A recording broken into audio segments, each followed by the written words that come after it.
Bonjour à tous, ici Nata, votre animatrice du balado Nata PR School. Vous êtes un entrepreneur ou un directeur de marketing et vous êtes sur le point de lancer un nouveau produit ou service? Ou vous vendez vos produits depuis un bon moment déjà, mais vous souhaitez savoir comment augmenter votre visibilité, vous faire connaître et toucher plus de clients? Chez Nata PR, nous traitons tous les jours avec de vrais clients et nous vous enseignons des solutions RP faciles, amusantes et honnêtes. Vous apprendrez ici les étapes simples pour combiner la force des relations publiques aux médias sociaux dès maintenant. Suivez-nous.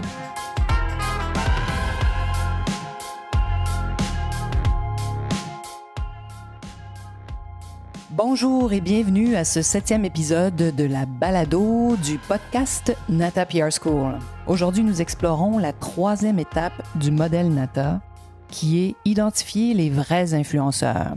Alors rapidement, je fais un petit retour sur le modèle Nata. On en parle déjà dans les épisodes précédents, mais vous n'avez pas besoin d'écouter les épisodes précédents pour vous joindre à nous aujourd'hui et qu'on parle de cette 3e étape qui s'appelle « Identifier les vrais influenceurs ». Brièvement, le modèle, c'est 6 étapes pour créer une campagne de relations publiques à succès et vous pouvez l'avoir entièrement gratuitement en allant sur notre site natapr.com, natapr.com. Et bien sûr, en échange de votre courriel, on vous envoie notre modèle entièrement gratuitement, donc les 6 étapes. Alors aujourd'hui, on parle de l'étape numéro 3 du modèle, identifier les vrais influenceurs. Alors avant de vous donner quelques astuces, simplement vous indiquer comment, effectivement, pour les gens qui n'ont pas l'habitude de tenter d'identifier les vrais influenceurs, il y en a tellement, il y a une multitude de personnes qui se présentent comme des influenceurs du web. Chaque jour, à l'agence, nous sommes sollicités par des nouveaux influenceurs qu'on découvre, même si on a déjà une base de données énorme de ces gens-là. Ils veulent surtout s'inscrire à nos listes. Donc, on voit que c'est un milieu qui s'organise avec les années. Ils souhaitent recevoir nos communiqués ou ils nous envoient aussi très souvent ce qu'ils appellent leur Media Kit.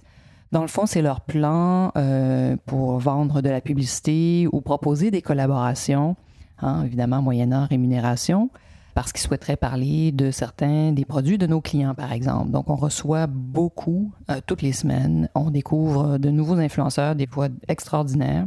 Alors, comme tout ça, évidemment, est extrêmement démocratisé, vous le savez, c'est accessible à tous. Donc, il y en a qui développent des choses formidables et qui y mettent beaucoup d'énergie. Et puis bon, juste avant de continuer de parler des influenceurs en ligne, je voulais aussi quand même vous dire que pour nous, à l'agence, il y a d'autres vrais influenceurs aussi importants que les blogueurs et les, on va dire, Instagrammeurs, par exemple, qui sont dans l'air du temps. Les journalistes sont pour nous aussi de réels influenceurs parce qu'ils ont une influence aussi auprès de leurs lecteurs, de leurs auditeurs. Quand ils parlent de quelque chose, ils choisissent de parler d'une entreprise, ils ont une énorme influence à ne pas négliger parce que, bon, bien que les influenceurs sont très, on va dire, à la mode, que c'est un buzzword, et il ne faut pas négliger aussi tout ce qui s'appelle médias traditionnels. Alors, parmi ces nouveaux influenceurs qu'on rencontre, nous, chaque semaine, plusieurs d'entre eux exercent cette profession de façon très éphémère. Il y a plusieurs personnes qui font ça en attendant d'avoir un nouveau boulot. Ou il y en a aussi qui tout à coup deviennent des influenceurs parce qu'ils ont réussi à se faire connaître. Comment? Plusieurs de ces nouveaux influenceurs sont devenus des personnalités, des gens connus à travers les fameuses téléréalités qui sont là depuis certainement une dizaine d'années, qui occupent nos écrans de télé. Donc, ces gens-là que le public a pu découvrir dans ces téléréalités deviennent des influenceurs, démarrent leur propre plateforme. Bon, maintenant, c'est beaucoup Instagram. Facebook a longtemps été très puissant, l'est toujours, mais on va dire que Instagram, pour l'instant, parle à une autre génération. Alors donc, les agences ont commencé quelques années à se former aussi autour de ces gens-là. Il y a toute cette nouvelle génération d'agences qui s'appelle justement marketing d'influence, qui se spécialise dans ces partenariats avec des personnalités. Donc, il y a vraiment une nouvelle industrie, comme je vous disais un peu plus tôt, qui est en train de se former. On va voir comment ça va évoluer. Je vous dirais que oui, les agences d'influence peuvent faire un travail formidable. Il y en a qui sont meilleurs que d'autres, comme des agences de relations publiques. Mais il faut savoir que les agences de relations publiques comme la nôtre, qui sont là depuis longtemps, Nous, on a construit des liens avec ces influenceurs-là. On est en constante communication avec un grand nombre d'entre eux. Donc, c'est un réel avantage de travailler avec une agence de relations publiques parce que nous, on a tous ces liens qui font que, bon, ils savent, ces influenceurs-là, que parfois, on a des campagnes, on a des budgets pour travailler avec eux et des fois, on n'en a pas. Donc, ils sont très conscients qu'on travaille avec eux comme on va travailler avec des journalistes aussi. On leur envoie de l'information. S'ils ont envie de parler d'un produit, on peut leur envoyer. Ils ne s'attendent pas à ce qu'on les paye de manière systématique. Ce qui est un peu différent avec une agence de marketing d'influence, je vous dirais, qui se rapproche vraiment beaucoup plus de la publicité. D'ailleurs, historiquement parlant, c'est vraiment le milieu de la publicité qui a commencé à payer ces influenceurs-là. Et je me rappelle très bien quand c'est arrivé, moi je me disais, oui, mais là, il est peut-être un peu tôt pour payer ces gens-là. Puis en même temps, écoutez, à l'agence, on a le plus haut respect parce que c'est énormément de travail de développer ces plateformes web, de créer du contenu original pour ses fans, pour ses lecteurs. On comprend tout le travail qu'il y a derrière ça. Mais bon, pourquoi on donne de l'argent à des influenceurs puis qu'on n'en donne pas à des grands médias ou à d'autres journaux de magazines? Vous voyez un peu, on est encore dans cette zone grise-là. On va voir comment le futur va s'organiser autour de tout ça. Tout ça pour dire que les agences de relations publiques, parfois c'est intéressant de leur parler au départ parce que, écoutez, c'est certain qu'on a tous, surtout celles qui sont là depuis plus de 10 ans comme la nôtre, nous c'est notre 20e anniversaire cette année, on a des liens vraiment très, très particuliers, comme on a des liens avec des journalistes aussi. Donc ça, c'est la valeur qu'on propose à nos clients. Mais sachez qu'il y en a des nouveaux toutes les semaines. Alors, donc aussi, il y a ce travail en continu. C'est notre cœur de métier que de savoir ce qui se passe, autant en ligne que dans les médias traditionnels. Donc, on a vraiment des connaissances vraiment formidables à vous partager. Et le rôle de ces influenceurs-là, donc les influenceurs d'aujourd'hui, tentent de vendre leurs services à des entreprises. Comme je vous disais un peu plus tôt, ils veulent présenter, faire connaître des produits à leur communauté. Et plusieurs d'entre eux savent qu'ils ne peuvent pas être payés tout le temps non plus parce que ça teinte énormément quand on parle d'un produit pour lequel on a été payé. Bon, j'espère que je pense, au fait, ceux qui ont beaucoup de succès vont quand même choisir des collaborations payantes qui leur collent à la peau, c'est-à-dire qu'ils vont parler de produits qu'ils aiment plus que d'autres. Alors, ces influenceurs-là, vous les voyez de plus en plus se mettre en scène avec des produits dans leur cuisine. Ça peut être des gens qui sont des chefs, mais aussi des amateurs, des mamans qui ont développé des recettes de cuisine formidables. Donc, vous les voyez sur YouTube. YouTube qui est encore une chaîne très puissante et qui est un peu en train de remplacer la télé. Ou, tout à coup, on voyage un peu moins en ce moment, mais dans les chambres d'hôtel, vous les voyez sur Instagram. Alors, ce contenu-là est parfois aussi repris par les marques. Donc, des entreprises comme la nôtre, parfois, on va leur dire, écoutez, travaillons avec un tel, une telle, parce que ce contenu-là, on va pouvoir, quand on les paye, bien sûr, utiliser leur contenu sur vos plateformes. Alors, des fois, c'est ce que les marques souhaitent. Alors, donc, ça, c'est un type de collaboration qui existe. Puis, il y en a plusieurs autres, évidemment. Donc, à l'agence, on distingue vraiment les influenceurs selon un répertoire que je veux vous partager. Il y a plusieurs types, comme je vous disais, d'influenceurs sur le web. Alors, j'aime beaucoup ce que définition-marketing.com, si vous voulez aller voir, là, définition au pluriel, marketing.com, donne comme définition.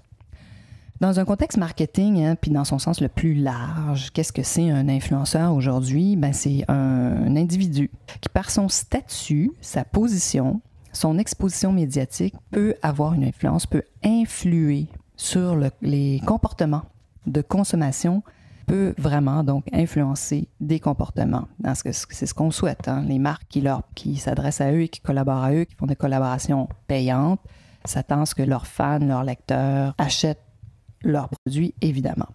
Donc, parlons toujours de définitionmarketing.com. Voici les catégories selon eux que j'aime bien. Alors, il y a bien sûr les influenceurs célébrités médiatiques, on va dire. Donc, utilisés dans le cadre d'un marketing de célébrité. On le voit, vous avez qu'à penser aux Kardashian, ça, je pense que c'est un bon exemple. Ça, c'est vraiment des célébrités, donc l'image est assez claire. Donc, c'est ce qu'on appelle les influenceurs célébrités. Des gens qui peuvent avoir aujourd'hui du talent ou non, mais qui ont réussi à devenir célèbres. Alors, dans les influenceurs prescripteurs, ceux-là, on les aime beaucoup, nous, parce que c'est pas toutes les entreprises qui ont des budgets pour travailler avec des influenceurs célèbres. Donc, les prescripteurs, eux, ils sont soit des chefs, justement, des thérapeutes, hein, ça peut être des gens qui connaissent très bien toutes sortes de soins, des spécialistes de la finance, par exemple. Alors donc, ça, c'est vraiment les prescripteurs. Ils sont, ça peut être des avocats, ça peut être des notaires. Vraiment, ils ont souvent une profession où ils peuvent donc parler de quelque chose de façon, on va dire, professionnelle. Donc, ceux-là, nous, on les aime beaucoup. On les appelle les prescripteurs. Il y a aussi une autre catégorie qui s'appelle les influenceurs sociaux et du monde digital. Donc, l'influenceur social ou digital, si vous préférez, au singulier, ils se sont fait connaître, eux, vraiment sur le web. Et on met dans cette catégorie-là, nous, toutes les mamans blogueuses. Les mamans blogueuses ont une influence énorme et elles sont très nombreuses. Alors, tout ce qui peut être famille, qui peut être prescrit par une maman qui l'a testé, a vraiment une grande valeur. Et ensuite, ça, c'est une catégorie très large que nous donne Définition Marketing.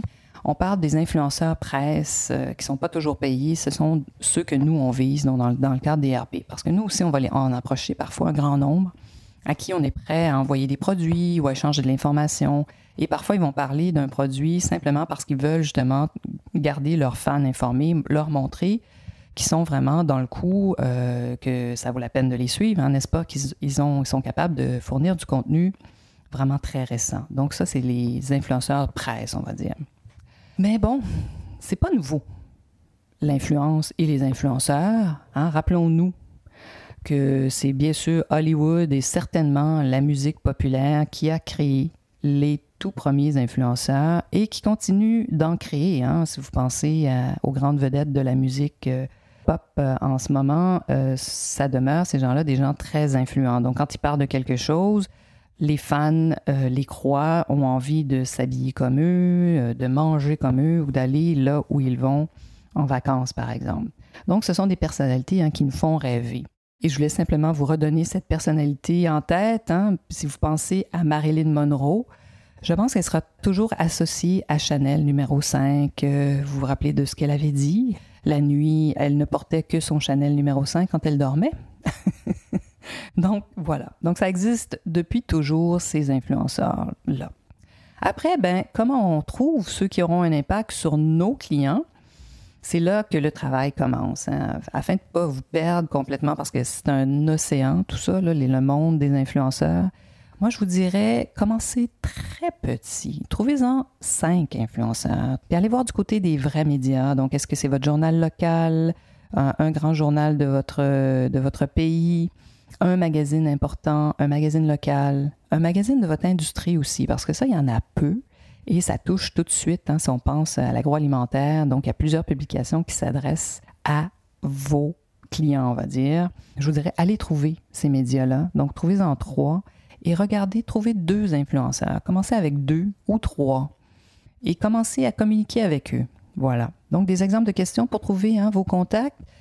Qui est votre client ou celui que vous visez d'abord avant d'approcher, bien sûr, des journaux ou des influenceurs? Il faut que vous sachiez qui est votre client dans votre tête, hein, qui est son âge, son sexe, son groupe social particulier. Qu'est-ce qu'il lit?